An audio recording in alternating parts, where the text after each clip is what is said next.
Being introverted in India, it's a bit complicated.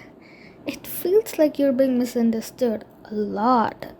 Along with being introverted, I was also very shy and had anxiety as a teenager. So, in my country, where you're just naturally expected to be social and where people just easily blend in with others, where literally almost everyone thinks of each other like a family, I probably stuck out like a sore thumb. I cannot believe you didn't come to this wedding. Oh my god, you're awful. What? I didn't do anything. See, that's the problem. You don't do anything. What were you doing in your room sitting like an egg? Ew. I should have got your chicken to warm you up so you could talk to more people.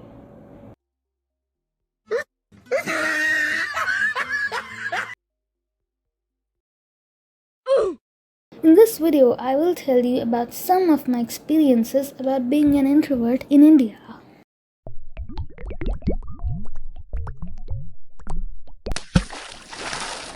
A few people that I met used to think that they knew me better than I knew myself, especially a lot of older people. Because most of them probably hadn't even heard words like introvert or extrovert or anxiety, etc. There's still a lot of lack of awareness regarding mental health in our country. So when you tell them that you're feeling anxious or uncomfy meeting new people, they will just mostly say that you're just making all that stuff up. That you should go and debate or use speeches and be more social, and then you'll be completely fine. Yeah, which is like totally normal. Oh, by the way, my dad actually made me do all of that. Yep. In my 10th grade, he talked to my class teacher and told her to make me go on debates and give speeches to the whole class on a random topic every single day because he believed that it would make me be more social for some reason. And she did. I had to speak in front of the class on a random topic for 20 minutes every single day. Well, turns out none of that did the job, and all of that only helped me feel more humiliated. In the end, I just remained as I was. It was parents-teachers meeting in my 7th grade, and the teachers complained about me was that I was very quiet and barely spoke in the class. She threatened me that if I continued to be like this, I would start losing a bunch of grades and that nobody would take me in for a job. Thank you for caring so much about my career, I guess. Your daughter lacks social skills, man. She's very quiet. I wonder what goes on in her head sometimes.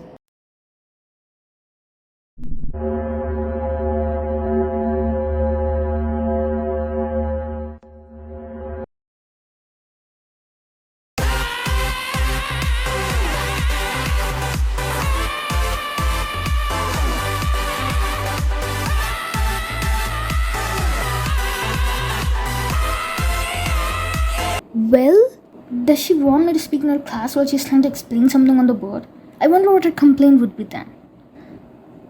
I just nodded and smiled because I didn't know what else to do. It wasn't like I was completely quiet either.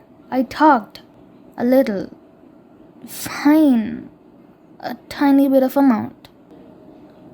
Anyways, that whole thing sucked. Because no matter how hard I tried to change myself and talk more and mingle more with others, it just didn't work out.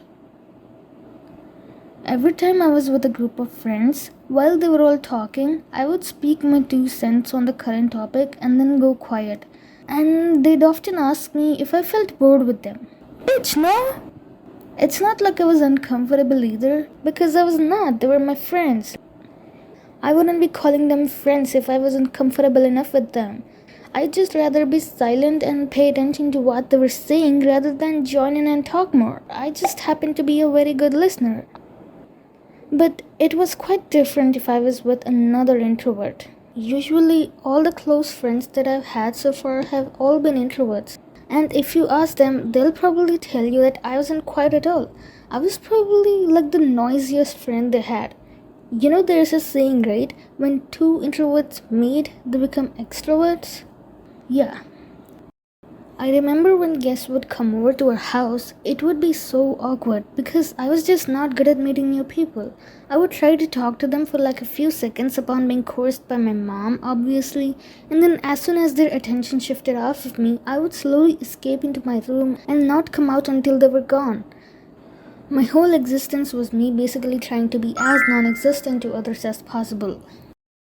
Oh, please, आइए अंदर. Do you want anything to drink? Oh no, don't bother yourself with all that.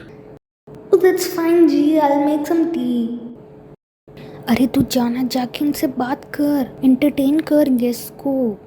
No, listen, Mama, no, please. Don't be disrespectful, okay? Hi, Uncle. Hello, beta. How are you? I'm good. Good. Which school are you studying in? BBB, sir. Sorry, Uncle.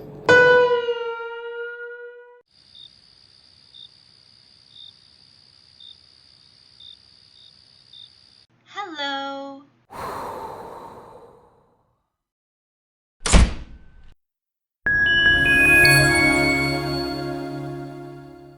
School parties were a mess. I would detest going to them, let alone participate in the competitions held there. I hated them for like several reasons, but most of all, I felt uncomfortable in a crowd. This one time when I did go to a school party, it turned out to be disastrous. We were all wearing bright sparkly frocks and gowns. I literally felt like a princess, floating away in the air, feeling beautiful and angelic and heavenly. Us girls were standing in a row on either side facing each other to bid farewell to our seniors. I was so nervous that I accidentally kept stepping on the girl's dress who was standing right beside me. She was getting so irritated and I wished I could disappear into a black hole. And then, just as the seniors were passing, I almost had a panic attack and I stepped on the girl's dress again. She was trying to move at the same time, but because my foot was on the hem of her dress, she ended up slipping down and almost falling to the ground.